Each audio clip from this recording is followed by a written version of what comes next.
Hai, Assalamualaikum warahmatullahi wabarakatuh. Alhamdulillah rabbil alamin wassalatu wassalamu ala asyrafil anbiya'i wal mursalin wa ala alihi wasahbihi ajma'in.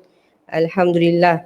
Selamat hari raya Aidilfitri, maaf zahir dan batin. Okey, apa khabar semua yang sedang menonton? Saya ucap assalamualaikum sedikit untuk kita tahu apa status sound kita okey atau tidak. Okey, raya macam mana, apa khabar? Ada pergi mana-mana ke? Dah ada yang kena compound ke? Kan? Tengok berita ni banyak orang kena compound di hari raya pertama. Kan, balik kampung ke tak? Okey, tapi tak apalah.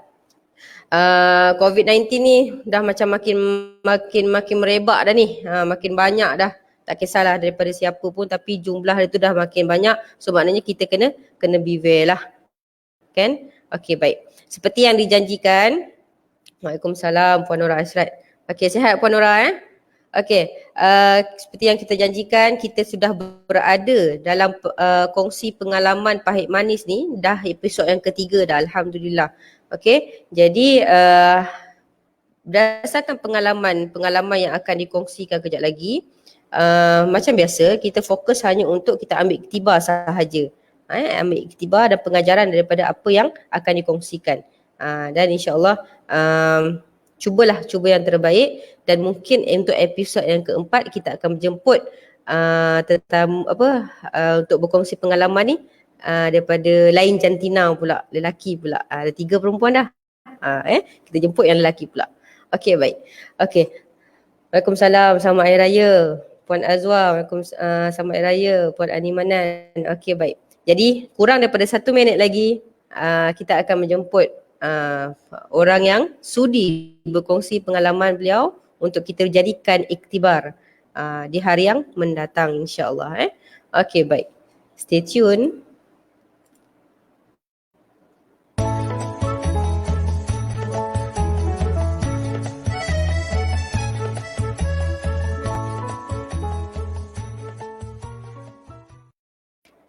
Okey, dengan ini saya menjemput Puan ABC. Puan ABC untuk berkongsi pengalaman Puan. Assalamualaikum Puan. Waalaikumsalam. Alhamdulillah, apa khabar? Sihat, Alhamdulillah. Alhamdulillah. Macam mana raya musim PKP ni? Sunyi, tinggal seorang saja. Tinggal seorang saja, tak apalah. Sunyi-sunyi pun dia ada hikmah dia lah. Seorang ke, ramai ke, kita raya dengan cara kita. Bahagia kita yang tentu dengan cara yang macam mana. Okay, ada orang ramai tapi dia tak bahagia. Ada orang seorang diri berseorangan tapi dia cukup bahagia. Dia kaedah bahagia tu kita yang tentukan. Betul Puan? Betul. Okay, baik. Jadi seperti yang kita inilah kita minta Puan untuk berkongsi pengalaman Puan, pahit manis Puan. Mungkin boleh Puan mulakan dengan berapa tahun usia perkahwinan Puan? Sehingga kami bercerai tu usia perkahwinan tu 7 tahun setengah. 7 tahun setengah Okey, Puan kenal macam mana ni Puan? Kenal di tempat dia bekerja lah, tempat dia cari pendapatan pada masa tu. Kat situ kita berkenalan, berkawan dan seterusnya berkahwin. Okey, berapa tempoh lama yang diambil dari awal kenal sehinggalah berkahwin? Tak lama, tak sampai 6 bulan daripada dia approach saya, kita terus nikah. Okey, lama juga tu. Okey, baik. Jadi kedua-dua belah keluarga ada? Ada. Okey, baik. Jadi Puan boleh Puan kongsikan apa antara benda yang membuatkan Puan annoying ataupun Puan rasa macam benda tu punca kepada masalah Puan ni? Okey, punca utama kami tiada persefahaman lah, tiada persefahaman, lebih kepada masalah tanggungjawab, culas tanggungjawab. Kebanyakan tanggungjawab tu pada bahu saya, termasuk mencari nafkah, menguruskan anak-anak, arah uji anak-anak saya tak sihat, keluar masuk hospital, dan saya seorang yang perlu menanggung menjaga anak-anak dengan mengandung lagi, jaga anak-anak. Jadi bila dah terlalu banyak yang kita pendam perasaan sebab macam mana? Dah terlalu banyak saya pendam perasaan yang kita tidak puas hati sebab nampak saya seorang saja yang perlu menggalas segala tanggungjawab tu. Jadi bila tiba ada satu kejadian tu yang menyebabkan saya meletup. Bila saya meletup, saya balik rumah mak ayah saya. Jadi kat situ mulalah ada campur tangan keluarga, dan akhirnya jadi semakin parah, dan akhirnya kita pergi kaunseling. Perbincangan di pejabat agama pun gagal. Jadi bila gagal, kita pergi ke penceraian lah. Okey, baik. Jadi Tadi Puan ada kata insiden ataupun kejadian yang antara punca. Apa dia tu Puan? ada salah faham dalam keluarga lah. Kira saya kecil hati dengan ipar saya di belah sana, tapi cara bekas suami saya menangani isu tu telah menyebabkan benda tu jadi semakin besar. Sebab bila saya kecil hati, saya tak meluah, saya tidak meluah kepada keluarga sana, tapi saya meluah pada dia, tapi dia tarik ke pengetahuan keluarga dia, dan akhirnya jadi semakin besar. Saya lari balik rumah mak ayah saya, dia datang, dia bagi tahu keluarga saya. Jadi bila dah dua-dua belah keluarga tahu, jadi kat situ menyebabkan semakin benda tu semakin serius. Oh, niat asal untuk meluah rasa, niat asal. Ya betul. Mungkin saya ada rasa tak puas hati. Ada something benda tak puas hati nak luah. Dia lah dekat suami lah tempat meluah, betul? Lepas tu si suami ni pula tak semena-mena dia pergi cerita pula dekat keluarga dia. Ya, betul. Dia tak puas hati. Saya ada banyak kes macam tu. Suami tidak menjaga, suami sepatutnya dia adalah bentengan pada segala aib, segala kekurangan isteri. Tapi kalau lompong satu, habis. Okey, teruskan Puan. Isu tu pun sebenarnya berpunca daripada kelemahan bekas suami sebenarnya. Okey, cerita pasal tanggungjawab bekas suami. Bila tanggungjawab bekas suami, adik dia menuntut kepada saya. Jadi bila adik dia menuntut pada saya petikai, kenapa adik awak minta tanggungjawab ni pada saya? Sepatutnya dia minta pada awak. Jadi kat situ dia tarik ke pengetahuan keluarga dia, dia bagi tahu okey saya tak puas hati bla bla bla bla. Jadi mungkin cara dia menangani situasi tu pun silap. Jadi saya lari balik rumah mak ayah saya pun masih lagi saya tak bagi tahu keluarga saya diam. Tapi dia datang, dia bagi tahu kat keluarga saya apa punca dia, apa semua. Jadi keluarga saya pula dia dah lama pandang. Dia dah lama pandang yang saya ni banyak menanggung tau. Dia dah lama pandang selama ni saya menanggung anak saya, kereta saya, segala perbelanjaan. Puan bekerja lah. Saya bekerja. Okey. Jadi nafkah zahir semua macam mana? Nafkah 80% pada saya.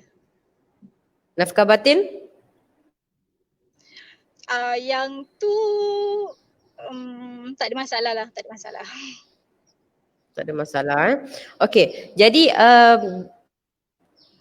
sejak bila yang Puan mula sedar ataupun bukan sedar lah, sejak bila yang Puan mula rasa macam tak boleh jadi ni. Semua atas aku ni. Sejak bila Puan? Sejak saya bersalin anak ketiga. Sebab masa tu anak saya yang ketiga tu arwah uji keluar masuk hospital. Jadi bila anak tu keluar masuk hospital, kita penat tau. Kita penat uruskan anak kat hospital. Dia terlalu mudah bagi alasan tak nak jaga anak kat hospital. Semua saya. Saya kena jaga anak kat hospital dengan masa tu kemudian kebetulan anak ketiga keempat rapat. Saya mengandung dengan bawa perut, saya kena jaga anak kat hospital apa semua. Kita pun selalu gaduh, mungkin masalah komunikasi apa semua. Saya rujuk dengan kaunselor, saya pergi kaunseling, kaunselor panggil dia tak nak datang. Saya kaunseling seorang diri. Jadi masa tu kaunselor kata sabar. Okay, saya sabar lagi. Tapi bila saya bersalin anak keempat, tercetusnya peristiwa tersebut dan akhirnya berpisah. Tapi saya berterima kasihlah dengan peristiwa tu sebab saya rasa selepas peristiwa tu saya ambil satu keputusan yang betul-betul tepat dan kita cakap apa, tetap pendirian. Sebab sebelum tu dah berfikir dah sampai bila aku nak macam ni, sampai bila aku nak macam ni. Tapi bila dia pujuk, dia minta maaf, kita still bagi peluang. Kita bagi peluang. Tapi disebabkan peristiwa tersebut menyebabkan saya semakin kuat yang perpisahan terbaik untuk kita. Sebab saya dah tak larat nak bergaduh. Saya tak larat nak bergaduh dengan dia, minta kefahaman dia apa yang saya lalui, minta kefahaman dia apa yang saya korbankan, minta kefahaman dia untuk menghargai saya. Okey Puan, jalan cerita tu dah ada dah. Tapi dia belum, orang kata, belum sampai satu tahap yang macam Puan belum habis lagi tau. Dia belum high punya. Antara punca yang boleh Puan berfikir nak berpisah tu.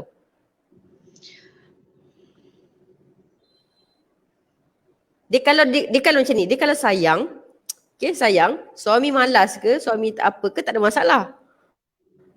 Okay. Dia okey lagi. Tapi ada apa punca dia? Maknanya tak sampai lagi. Penceritaan Puan tu belum sampai lagi ke tahap yang macam mana Puan geram higher punya perasaan tu. Okey, punca dia masa hari adik ipar saya tu dia minta pada saya untuk menanggung perbelanjaan rumah dia. Kita duduk dua rumah, kejap rumah saya, kejap rumah dia. Jadi bila adik dia meletak tanggungjawab pada saya, okey kak, nanti bil jangan lupa dia cakap. Jadi kat situ saya bercakap kepada suami, saya cakap kenapa dia awak tuntut pada saya, tu tanggungjawab awak. Kalau awak tak dipertanggungjawabkan, awak takkan rasa tu tanggungjawab awak. Jadi kat situ yang saya menjadi saya meletup kat situ. Okey, baik. Itu yang kita nak tu. Kan? Okey. Dalam pada Puan kena macam tu, ahli keluarga ada apa-apa inisiatif tak? Keluarga saya pada asalnya memula abang saya balik, abang saya nasihatkan pada dia supaya cari pekerjaan lain yang lebih menjamin masa depan. Sebab dia bila dia bekerja sendiri bergantung kepada dia punya kerajinan. Bila dia rajin dia bekerja, bila dia tak rajin dia tak bekerja. Jadi macam mana nak ada pendapatan, betul tak? Okey, boleh bagi tahu tak berapa anggaran kos sebulan yang Puan keluarkan seorang diri?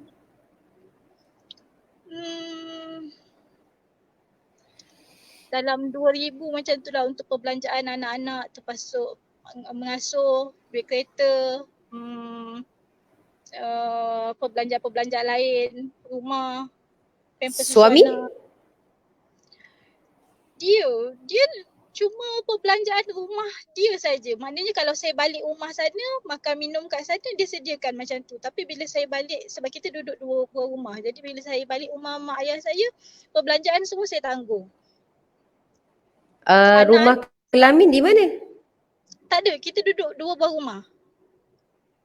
Duduk campur. Macam tu Atas macam mana waktu ke sana, bila waktu ke sini?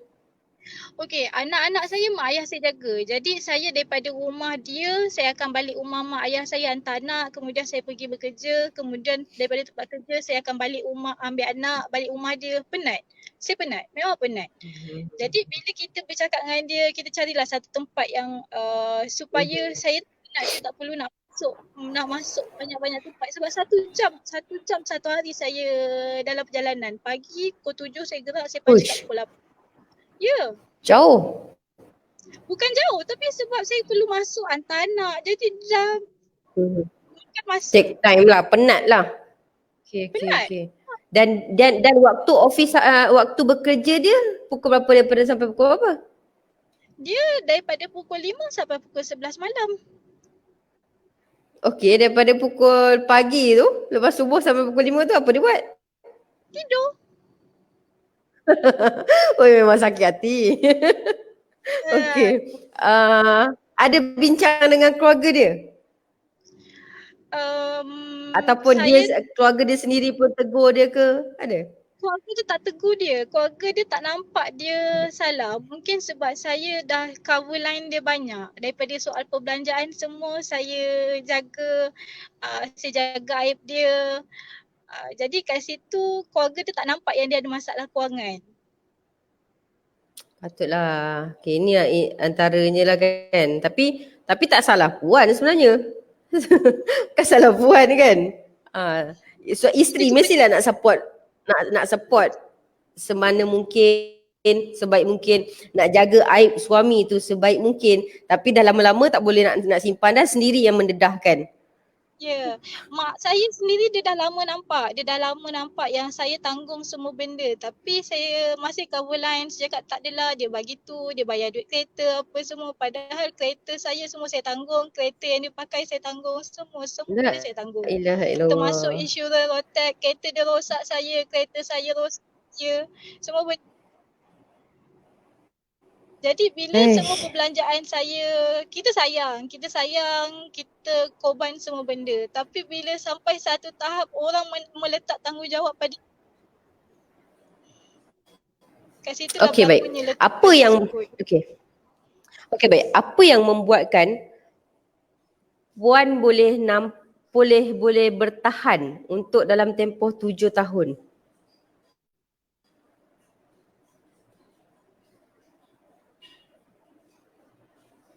Puan dengar tak? Anak. Sebab apa? Ya, sebab anak. Sebab anak. Sebab anak. Okey. Ya. Sebab untuk diri dia sendiri? meletakkan syarat masa tu kalau sebab saya terlalu sayang anak-anak saya. Dia letak syarat masa tu kalau awak nak berpisah, anak-anak saya jaga. Dia cakap macam tu. Jadi kemudian dia pun lower dia punya ego, dia pujuk balik semua. Kita masih memberi peluang. Tapi peluang yang kita beri tu dia tak ambil. Apa contoh peluang yang Puan dah bagi kat dia ni? Dari sudut dia punya perniagaan, saya banyak bagi sokongan, saya banyak bagi bantuan. Okey, sebagai contoh bahan mentah untuk perniagaan dia tak ada. Dia simply cakap apa? Barang mentah tak ada, saya tak payah niaga lah hari ni. Saya sanggup pergi carikan bahan mentah tersebut untuk, saya cakap apa? Saya daripada pejabat saya cari bahan mentah, saya hantar balik rumah dia supaya pergilah berniaga. Saya buat macam tu. Aduh. Lepas tu pernah saya tak ada modal berniaga. Dia cakap saya tak ada modal berniaga. Okey, saya cakap apa? Okey, kalau macam tu awak pergilah withdraw duit. Saya kirimkan duit kat masuk akaun. Dia cakap saya malas dah pergi bank. Jadi kat situ saya sanggup balik daripada pejabat, saya balik rumah dia, hantarkan duit supaya dia berniaga. Saya cakap apa? Pergilah berniaga. Sebab saya sokong dia berniagalah. Sebab itu punca pendapatan dia. Tapi bila dia ambil ringan kat situ, tak ada disiplin, rasa-rasa nak berniaga, rasa-rasa tak nak berniaga, tak payah berniaga. Sebab tak ada komitmen. Semua dah ada.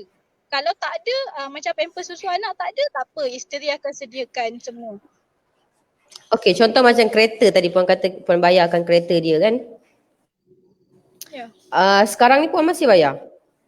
kereta tu dah ada kat rumah saya. Dah balik kereta tu rosak di rumah saya. Kalau saya tak bagi duit untuk belanja repair kereta hari tu, selagi itulah kereta tu tersadai kat rumah saya. Sebab dia tak ada inisiatif untuk repair kereta tu ke apa ke. So kereta tu tersadai kat rumah saya sehingga berlakunya perpisahan. Kat situlah kereta, dia tak dapat ambil kereta kan.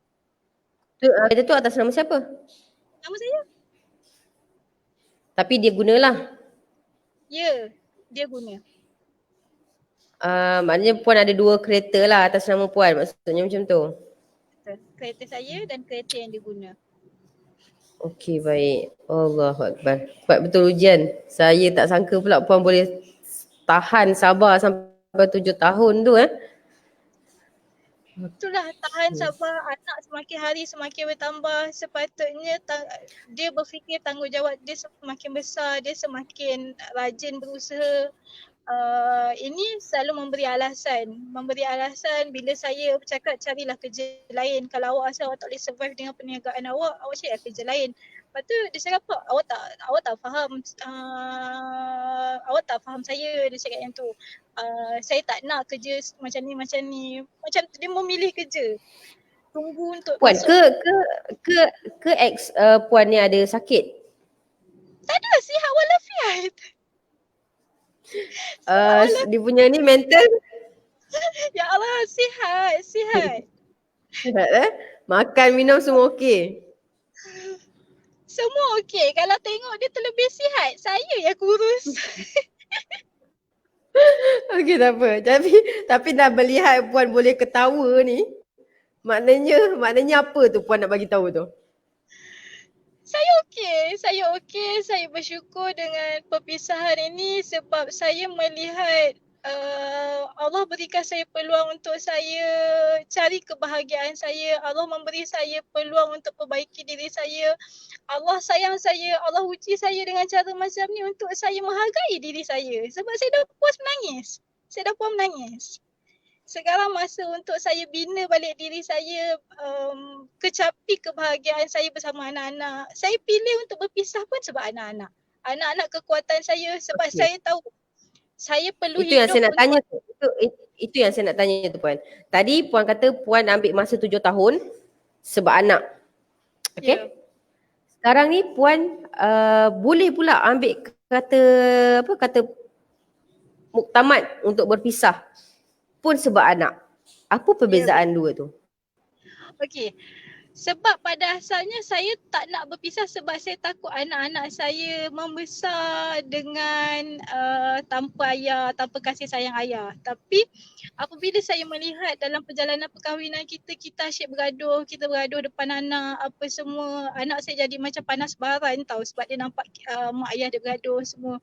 Jadi saya tak nak anak-anak saya membesar macam saya sebab saya pun membesar dalam konflik keluarga. Jadi saya tak nak anak-anak saya melalui apa yang saya lalui. Jadi kat situ saya ambil satu keputusan perpisahan terbaik sebab saya nak yang terbaik untuk anak-anak saya. Saya tak nak anak-anak saya terganggu emosi dia, tengok mak ayah bergaduh, hari-hari gaduh. Penat, saya penat. Okey. Kalau gaduh gaduh yang macam mana puan? Apa yang sebabkan gaduh? Biasanya yang menyebabkan pergaduhan tu adalah masalah persefahaman lah. Okey, macam contohlah saya cakap, okey, saya penat bekerja. Bila saya penat bekerja, kita balik, dia minta layanan. Saya tak boleh nak layan sebab saya penat. Saya penat uruskan anak, tu ini. Jadi bila saya tak boleh nak layan dia marah. Bila marah bergaduh, kita banyak sebenarnya bergaduh punca tu daripada layanan. Layanan lah. Okey. Bila saya tak mampu untuk layan dia, kita bergaduh. Padahal layanan yang sepatutnya diberi untuk dilayan semula tak ada, betul?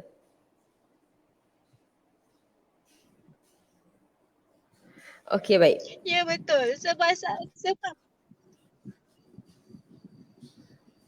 Sebab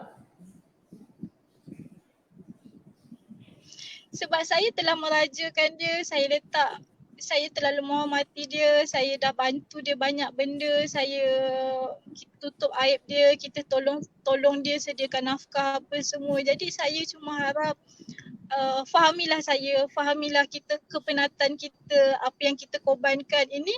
Bila kita balik kerja, apa yang penatnya awak kerja kat pejabat, awak duduk saja. Lepas tu bila saya balik daripada jaga anak kat hospital, apa yang penatnya awak jaga anak kat hospital, awak tidur je. Dia tak rasa 3 hari saya bermalam kat hospital tu merindu. Saya macam tak puas hati tau. Sebab sepanjang 7 tahun tu, sebenarnya apa je peranan bekas suami puan ni dalam keluarga tu? Menambah bilangan anak. Menambah bilangan anak, itu saja. Memang tak ada membanting tulang ke apa semua tak ada. Semua ni di bawah bahu puan. Ya betul. Itulah yang saya lalui selama Allahu ni. Rabbi.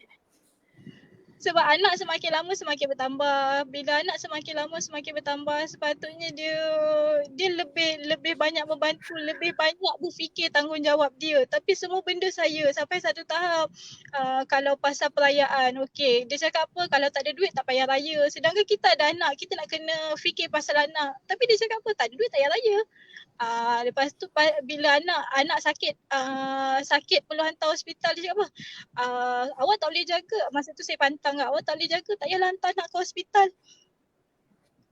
Sedangkan saya mak terlalu mudah dia memberi alasan-alasan sebegitu puan. Terlalu mudah dia menolak tanggungjawab dia. Dan maklumat dalam perceraian letak apa? Tiada persefahaman. Itu saja. Tak apa. Kalau saya tak puas hati macam tu. Sebab penderitaan 7 tahun tu. Sebab dekat penceraian saya bagi tahu tiada persefahaman, lepas tu tanggungjawab tak ada sebab yalah semua pencarian nafkah, penyediaan nafkah semua saya, pengurusan anak semua di bahu saya. Okey, baik. Jadi sebelum, semasa dan selepas puan berpisah, apa yang puan dapat bezakan dalam kehidupan puan?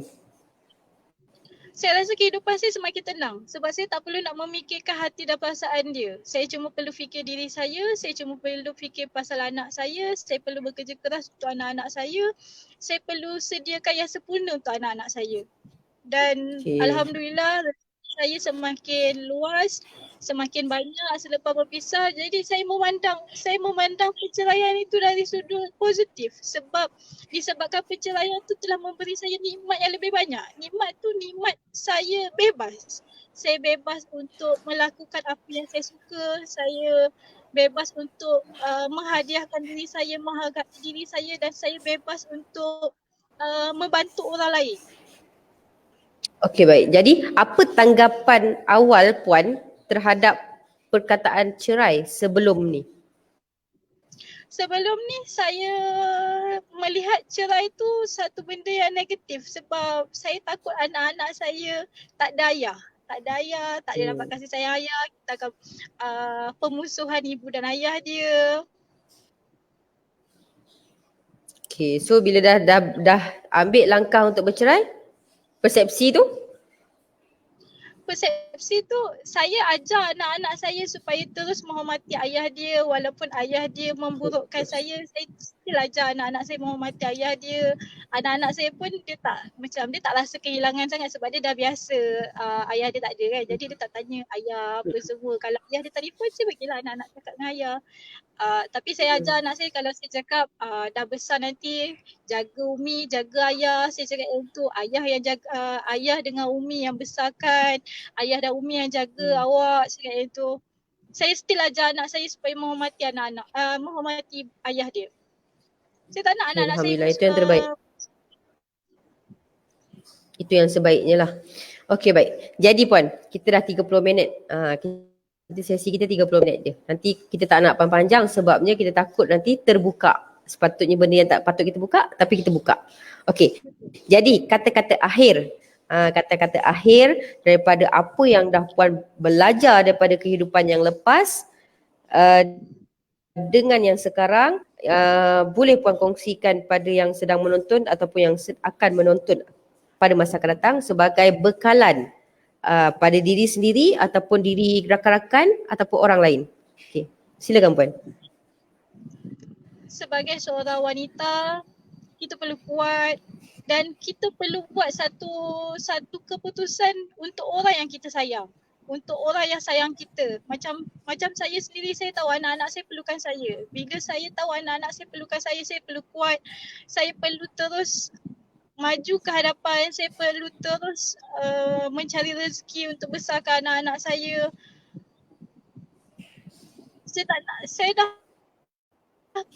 Saya tak nak menangis lagi. Masa menangis saya dah tamat, masa bersedih saya dah tamat. Saya cuma perlu Allah bersama-sama saya. Okey, dari segi awal-awal Puan kata tadi Puan merajakan suami. Apa yang perlu Puan kongsikan pada orang lain? Sesayang macam mana sekalipun kita pada pasangan kita, kita perlu letak tanggungjawab dia pada tanggungjawab dia. Jangan terlalu baik sangat nak ambil tanggungjawab dia. Sebab apabila kita terlalu baik mengambil tanggungjawab dia, dia akan naik lemak, dia akan rasa selesa dan dia tak akan rasa susah. Semua benda ada. Okey. Sangat bernilai Puan punya nasihat ni. Okey. Jadi Puan, saya mendoakan Puan. Pertamanya saya ucapkan ribuan terima kasih kepada Puan kerana Puan bukan saja berkongsi dengan saya tapi Puan berkongsi dengan ribuan. Ribuan. Setakat ni saya punya live yang sampai puluh-puluh ribu. Jadi yang menonton dan akan menonton pun akan jumlahnya puluh-puluh ribu. Maknanya kata-kata nasihat Puan ni insya-Allah kalau Puan ikhlaskan nasihat Puan, dia akan jadi satu asbab Puan bergembira di syurga nanti. Okey, jadi Puan, saya doakan Puan, kehidupan Puan akan lebih bahagia selepas pada ini. Bahagia tu kita yang tentukan. Walau kita berpasangan, kita ada bahagia kita. Walaupun kita tidak berpasangan, kita ada bahagia kita. Kerana apa? Kerana Allah telah meletakkan kebahagiaan tu bukanlah syaratnya mesti berpasangan. Bukan syarat mestilah berduaan, bukan syarat mesti beramai-ramai. Tidak. Kalau itulah syarat kebahagiaan, macam mana dengan pasangan yang kita dengar aksiden mati? Mungkin itu adalah pasangan dia yang belum berkahwin sehingga hari ini. Bagaimana? Betul?